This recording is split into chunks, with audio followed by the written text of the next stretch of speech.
이 시간 같이 하나님 말씀 읽겠습니다. 골로새서 3장 16절 17절 말씀입니다. 읽습니다. 그리스도의 말씀이 너희 속에 풍성히 거하여 모든 지혜로 피차 가르치며 권면하고 시와 찬송과 신령한 노래를 부르며 감사하는 마음으로 하나님을 찬양하고 또 무엇을 하든지 말에나 일에나 다 주 예수의 이름으로 하고 그를 힘입어 하나님 아버지께 감사하라. 아멘. 우리 인사합시다. 하나님 여러분과 함께 하십니다. 하나님이 지금도 아멘. 오늘은 생각은 자유지, 내가 내 마음대로 생각할 수 있는 거 아니냐, 이런 말을 한번 생각해 봅시다. 이것을 공식 용어로는 사상의 자유입니다. 우리나라는 사상의 자유가 있는 국가입니다. 우리나라는 헌법 19조에 양심의 자유를 보장해 주고 있습니다. 모든 국민은 양심의 자유를 가진다. 이 양심의 자유와 함께 종교의 자유를 우리나라는 보장해 주고 있습니다. 이것은 사람이 자기의 생각을 다른 사람에 의해서 억지로 구속받거나 강요받지 않을 권리를 말합니다. 사람이 자기 생각을 마음껏 표출할 수 없을 때 생각과 가치관에 대해서 강요받고 억압받을 때 사람은 행복할 수 없습니다. 그러므로 사람의 행복 추구권 안에 사상의 자유도 있고 양심의 자유도 있고 종교의 자유도 있다고 생각합니다. 최근에 서울 광화문에서는 신천지 신도들이 피켓을 들고 개신교 목회자들이 하는 강제 개종 교육을 반대한다 하는 시위를 벌였습니다. 그뿐 아니라 청와대 홈페이지에 강제 개종 교육을 반대하는 서명운동을 벌이기도 했습니다. 그 인원이 14만 명에 육박하려고 할 때 홈페이지는 문이 닫혔습니다. 신천지라고 하는 이단 종교에 빠진 자녀를 구출하기 위한 가족과 신천지 사이에 있는 이 줄다리기 속에서 이런 일들이 벌어지고 있습니다. 그래서 우리는 지금 양심의 자유, 종교의 자유에 대해서 한번 생각해 보려고 합니다. 민주주의 국가에서는 한 사람의 인격이 침해되지 않고 존중되도록 하는 것은 대단히 중요한 가치입니다.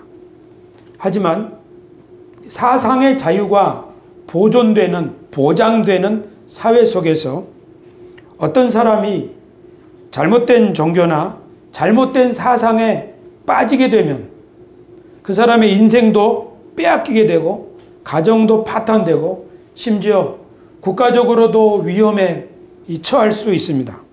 1987년 오대양 사건이 있었는데 거기에서는 사이비 종교단체에서 30몇 명이 한꺼번에 죽임을 당하는 사건이 생겼습니다. 이것이 집단 자살이냐 아니면 타살이냐 하는 것은 명확치 않는 그런 사건입니다. 분명한 것은 그 속에 있는 그 종교단체는 건강하지 않는 그런 곳이었습니다. 우리 사회에 불법 다단계에 빠진 청년들 또 사람들이 그래서 삶을 망치는 경우도 있습니다. 그렇기 때문에 건강하지 않는 종교는 이 사회의 위험 요소가 될 수 있습니다.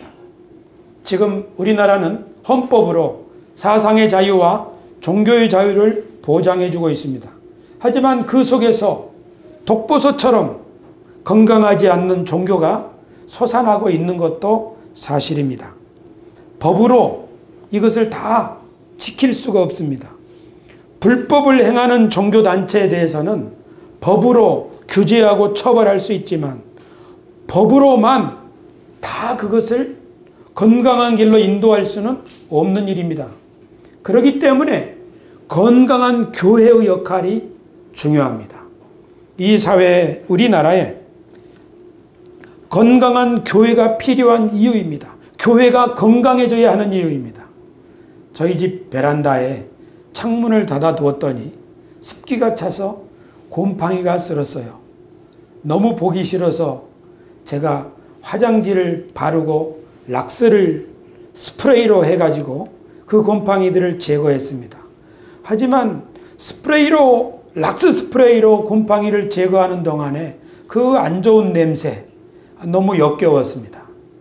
베란다 곰팡이를 슬지 않게 하려면 창문을 잘 열고 아니면 제습기를 돌려서 그 습기를 없애면 되지요. 그렇게 하면 고약한 락스 냄새를 맡지 않아도 될 것입니다.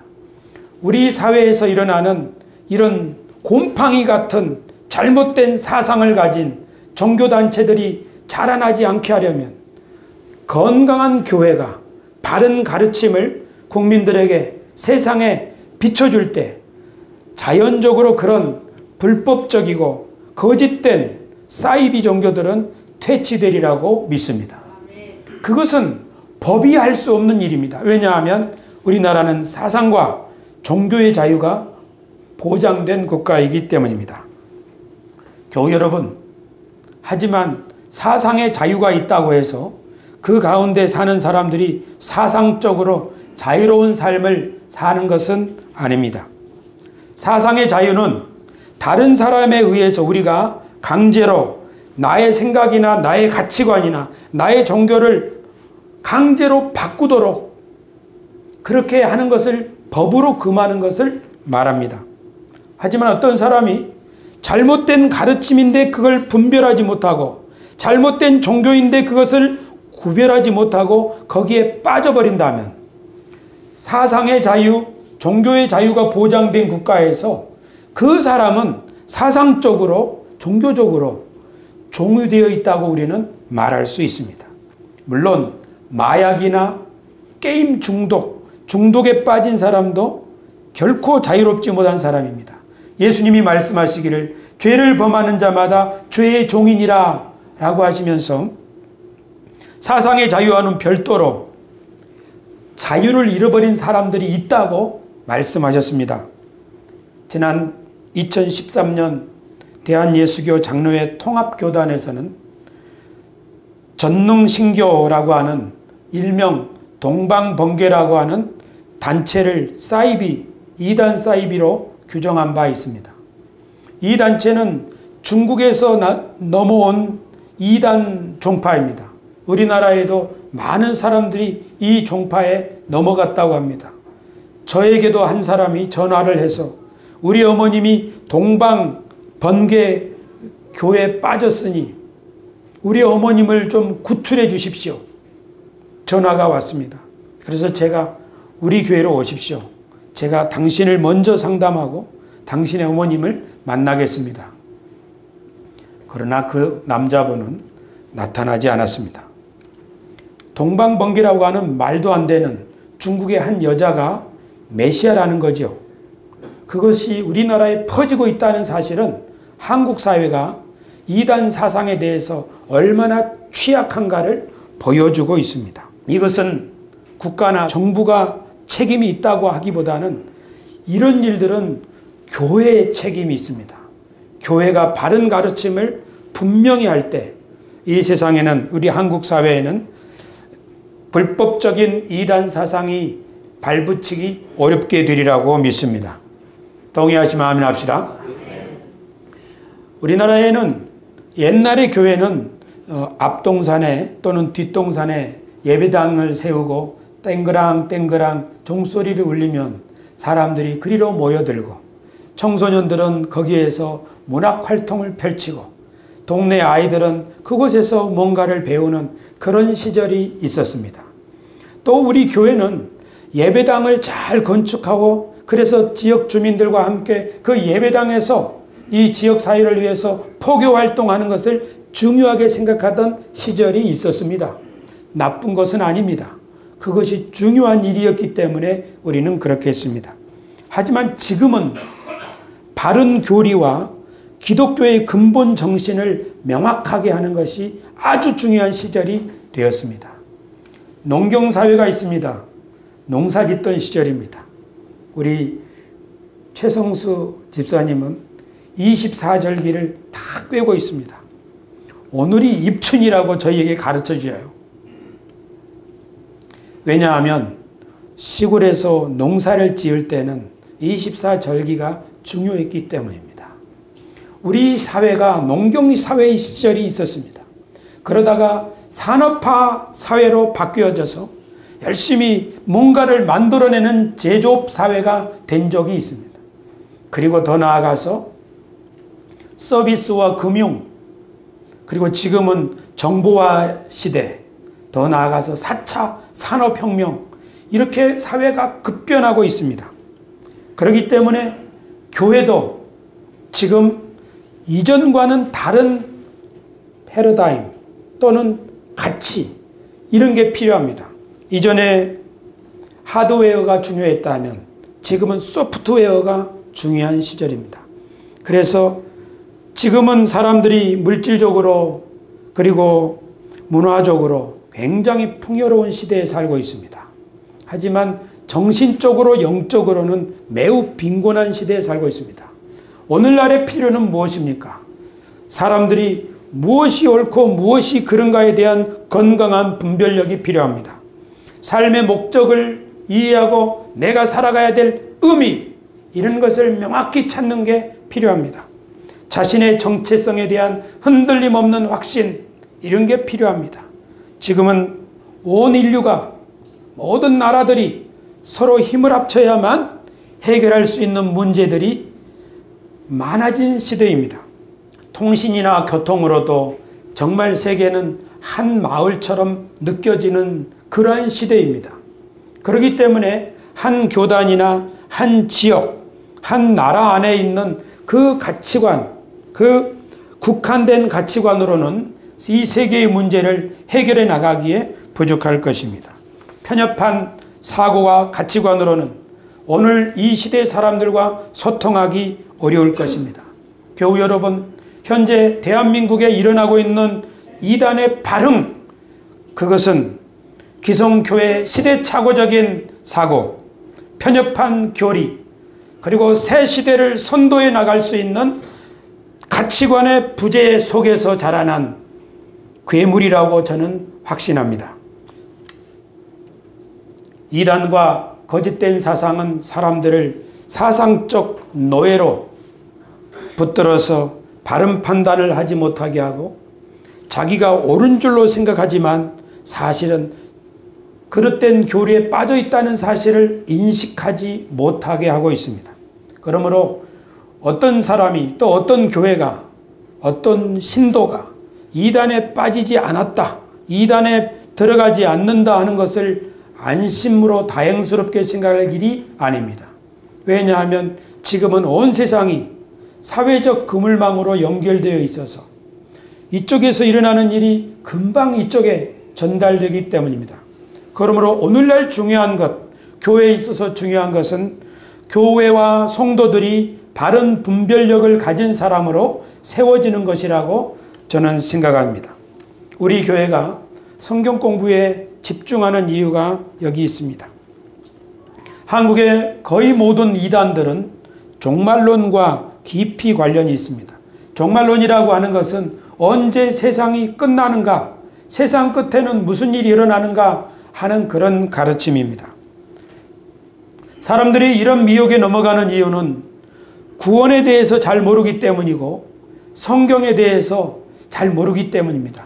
그래서 신천지라고 하는 단체는 무료 성경 공부 또는 무료 신학학원, 이런 이름을 걸고 많은 그리스도인들에게 성경을 가르쳐준다는 명목으로 그들의 잘못된 교리를 주입하고 했던 것입니다.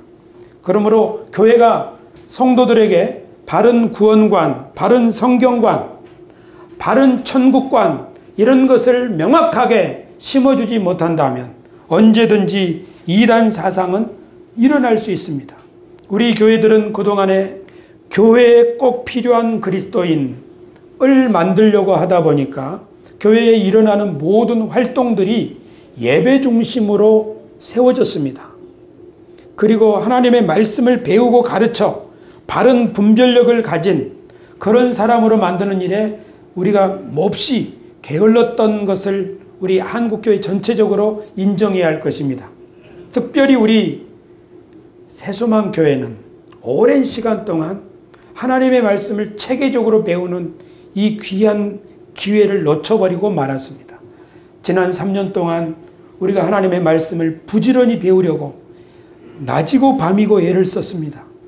이 친구 박웅산 군은 직장에서 용산에서 하루 종일 일하면서 저 거구를 가지고 땀 뻘뻘 흘리면서 내복 젖어서 집에 가고 싶은데 목사님이 와서 성경 공부하자고 하니 성경 공부를 하긴 하는데 너무 피곤하니까 눈에 핏발이 서는 거예요.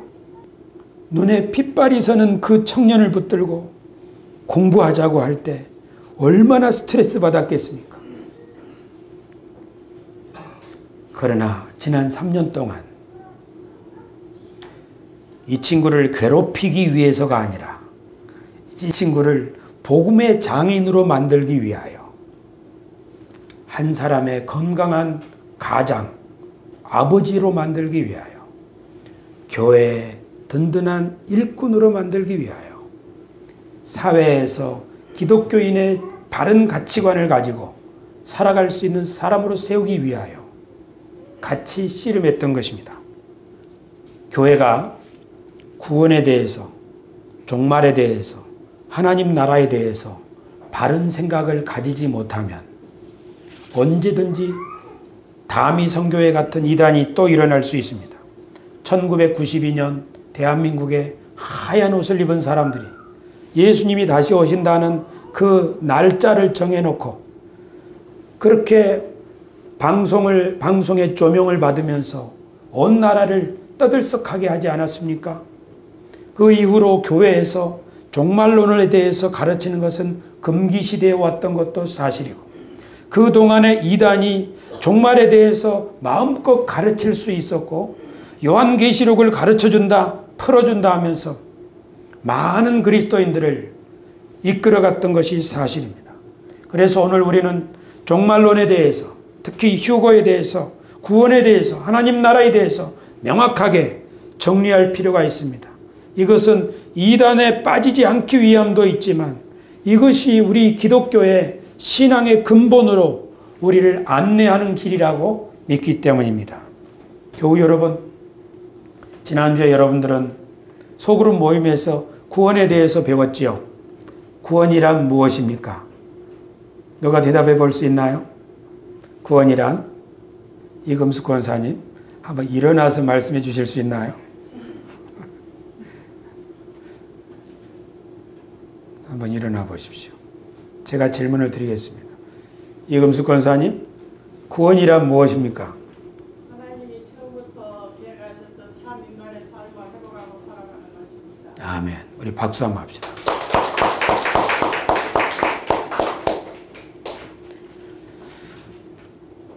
우리가 오후에 그것을 책에 써서 교재로 배우고 있습니다. 구원이란 하나님이 처음부터 우리를 위하여 계획하신 참 인간의 삶을 회복하고 살아가는 것입니다. 그렇게 구원받은 사람은 새로운 피조물이 되고 새 사람으로 거듭나고 하나님의 백성이 되고 그리고 하나님이 이 세상 가운데서 하고 계시는 새 세상을 만드는 일에 동참하는 하나님의 대리인이 될 수 있습니다. 오늘 저는 간략하게 말세와 하나님 나라 이 두 가지만 정리하겠습니다. 말세라고 하는 것은 예수님이 이 세상에 오실 때 말세였습니다. 예수님이 이 세상에 오심으로 세상의 끝이 시작되었습니다. 오순절 성령 세례를 받던 성령이 임하던 그날 베드로 사도는 요엘 선지자의 설교를 예언을 인용하면서 말세가 되면 남종과 여종들에게 성령을 부어주신다 요엘이 그렇게 예언했는데 바로 그 예언이 성취된 것이다. 그러므로 말세라고 하는 말은 예수님이 오심으로 시작되었고 성령이 강림하심으로 말세가 더 구체화되었습니다. 우리 그리스도인들은 꼭 기억해야 합니다. 말세란 이 세상의 종말을 의미하는 것이 아니라 말세란 마귀가 통치하던 마귀의 통치가 끝난다는 말을 의미합니다. 그래서 우리 예수 믿는 사람들이 말세를 이렇게 이해해야 합니다. 말세란 마귀의 통치가 끝나는 세상을 말세라고 합니다. 이건 다른 말로 하면 예수 그리스도께서 통치를 시작하셨다는 말과 똑같습니다. 우리 어른들이 제정시대를 말하고 있습니다. 제정시대라고 하는 말은 일본 제국주의가 한국을 통치하던 1945년까지의 1910년부터 그 35년, 36년간의 기간을 일제치하라고 말하고 있습니다. 그러면 일제의 통치가 끝나면은 일본 세상의 끝, 일본의 세상을 통치하던 세상이 끝나는 것입니다. 일본의 입장에서는 1945년이 바로 말세였습니다. 한국의 입장에서는 1945년은 새로운 시대, 대한민국의 시작이 되는 것입니다. 그러므로 우리 그리스도인들이 꼭 기억해야 될 말은 말세라는 것은 세상을 심판하기 위하여 하나님이 예수 그리스도를 통해서 다시 오시는 그때 완성은 될 거지만 처음부터 끝까지 말세는 누구에 대한 이야기냐? 사탄 마귀에 대한 이야기입니다.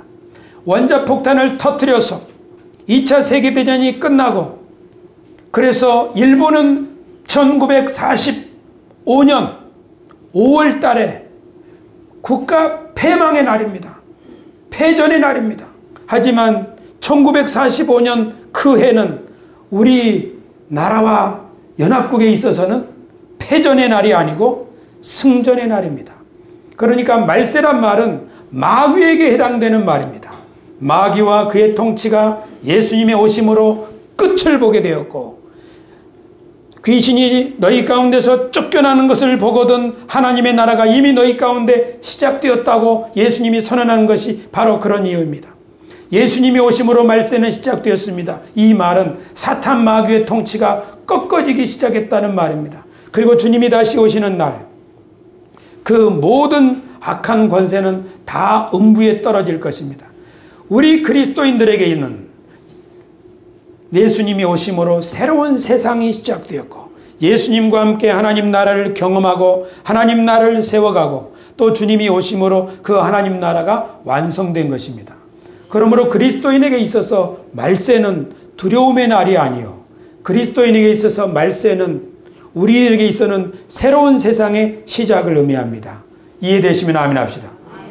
그러므로 말세, 종말이라는 말을 가지고 신도들을 미혹하는 사람들은 예수님이 누구인지를 모르는 사람들입니다. 이에 관해서는 조금 더 구체적으로 성경 공부를 통하여 설명하도록 하겠습니다. 그래서 그리스도인들의 관심사는 건강한 그리스도인의 관심사는 무엇이냐? 언제 말세가 되어 이 세상이 끝날 것이냐? 또는 언제 주님이 오실 것이냐가 아니라 건강한 그리스도인의 관심사는 우리 가운데서 착한 일을 시작하신 주님과 함께 얼마나 많은 사람들에게 우리가 이 예수 그리스도의 혜택과 이 복음을 나누어서 이 세상을 아름답게 만들어갈 것인가에 있습니다. 이해되시면 아멘 합시다. 우리가 언제 이 세상을 떠날까에 관심이 있는 것이 아니라 새로운 일을 시작하셔서 병든 자는 고치고 눌린 자는 자유케 하고 죄인은 용서해 주신 예수 그리스도의 새로운 세상, 이 세상을 우리를 통해서 우리 가문에 우리 자손에 그리고 이 사회에 우리가 얼마나 그런 기여를 할 수 있는 사람이 될까? 여기에 건강한 그리스도인의 관심사가 있다는 사실을 믿으시기를 축원합니다. 이런 가르침이 있는 곳에는 요한계시록을 가지고 종말, 세상의 마지막에 나타날 징조, 국가 간의 전쟁, 지진, 재앙 또는 환경오염 이런 것을 가지고 말세가 가까웠다고 주장하는 사람들의 말은 씨알도 안 먹히게 될 줄 믿습니다. 그러므로 이것을 명확하게 이해하는 것이 매우 중요합니다. 왜냐하면 저도 그 종말론에 빠졌던 사람이기 때문입니다. 지난주에 말씀드린 것처럼 사람이 종말론에 빠지게 되면 자기 미래를 계획할 줄 모르고 세상에 대한 아름다운 꿈을 꿀 줄 모르고 오직 그날과 그때를 준비하는 사람이 되기 때문입니다. 이 세상은 하나님 보시기에 너무너무나 아름다운 땅입니다. 하나님은 보시기에 심히 아름다웠다고 말씀하셨습니다. 그리고 이 세상을 통치하도록 아담을 자기 형상대로 지으셨습니다. 그러나 아담의 타락으로 말미암아 사람들 간에는 다툼과 그리고 이 세상이 온갖 추악한 일들이 생겼습니다. 그럼에도 불구하고 하나님은 한시도 이 세상을 포기하지 않으시고 아담에 이어서 노아를 보내시고 아브라함을 부르시고 이스라엘 백성들을 부르시고 마침내 예수 그리스도를 이 땅에 보내신 줄로 믿습니다. 요한복음 3장 16절에 의하면 하나님이 그 아들을 이 세상에 보내신 것은 세상을 심판하기 위함입니까? 아니면 세상을 사랑하기 때문입니까? 맞습니다. 하나님은 이 세상을 사랑하셔서 예수 그리스도를 보내셨습니다. 그래서 이 세상을 다시 회복하기를 원하시는 것입니다. 그리고 마침내 저와 여러분들을 부르셔서 예수님이 하시던 일을 우리도 할 수 있도록 우리를 하나님의 대리인으로 삼으신 줄 믿습니다. 오늘 우리가 성찬식을 하게 될 터인데 성찬식은 바로 이런 겁니다. 제자들아, 나는 하나님이 보내신 새로운 시대를 만들기 위한 하나님의 아들이요 하나님의 대사요 하나님의 전령이다. 나는 지금까지 병자를 고치고 가난한 사람을 먹이고 죄인을 용서해 주므로 그 일을 해왔고 이제 마지막에 모든 사람들의 죄를 짊어지고 내가 십자가를 지려고 한다. 내가 하던 일들을 너희도 할 것이다. 아니 너희는 내가 하던 일보다 더 큰 일도 할 것이다. 그래 내 하던 일을 너희도 동참할 수 있겠느냐? 그러면 내 살을 줄 테니까 받아 먹어라. 내 피를 줄 테니까 받아 마셔라. 그래서 예수님의 살을 먹고 예수님의 피를 마신 사람들은 자신들이 예수님께서 하시던 일을 해야 할 하나님의 왕같은 대리인이라고 하는 큰 확신 가운데 살았습니다.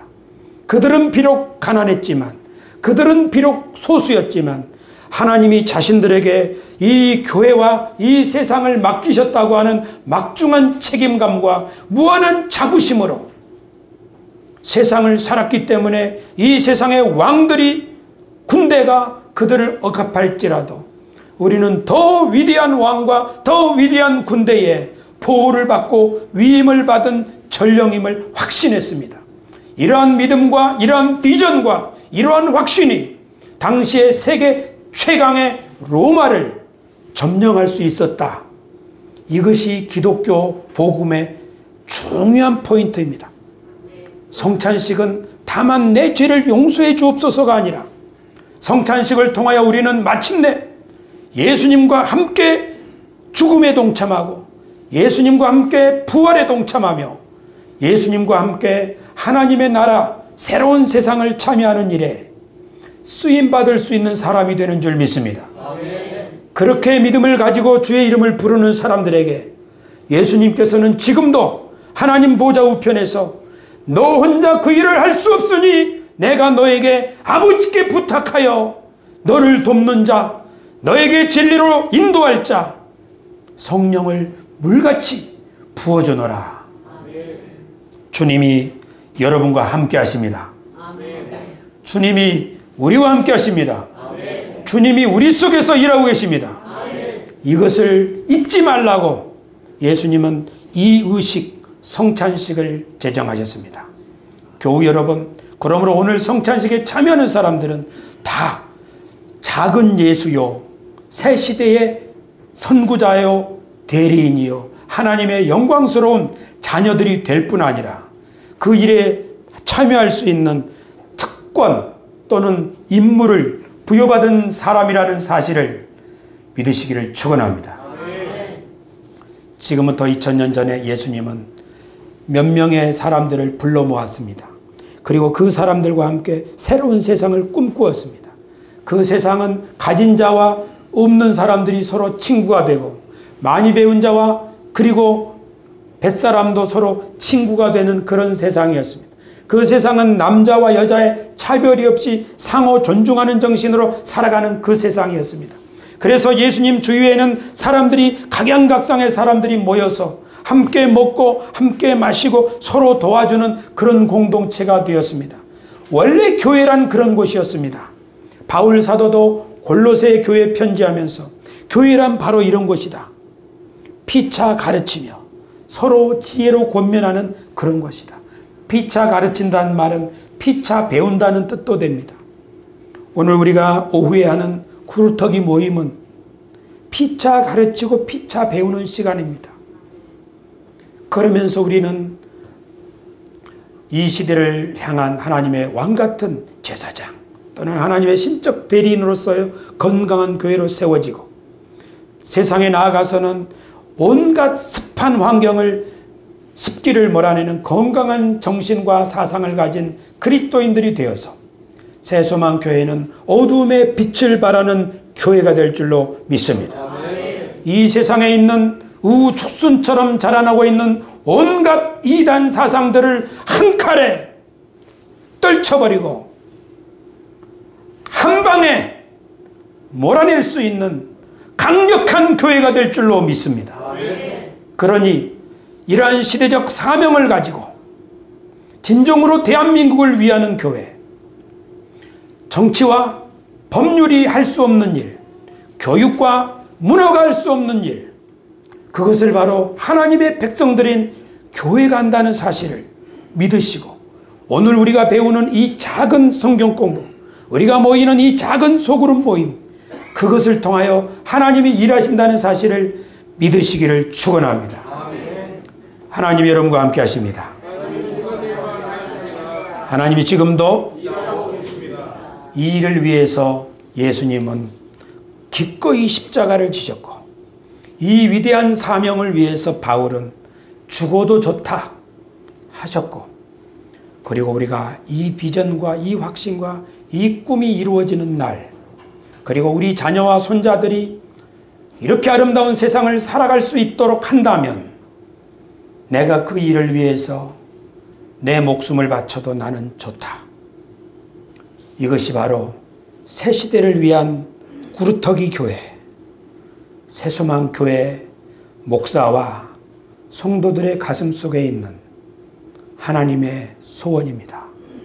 주여, 우리가 지치지 말게 하시고 주여, 우리가 용기를 잃지 말게 하시고 주여, 우리가 두려워하는 날 하나님이 우리를 붙잡아 주옵소서.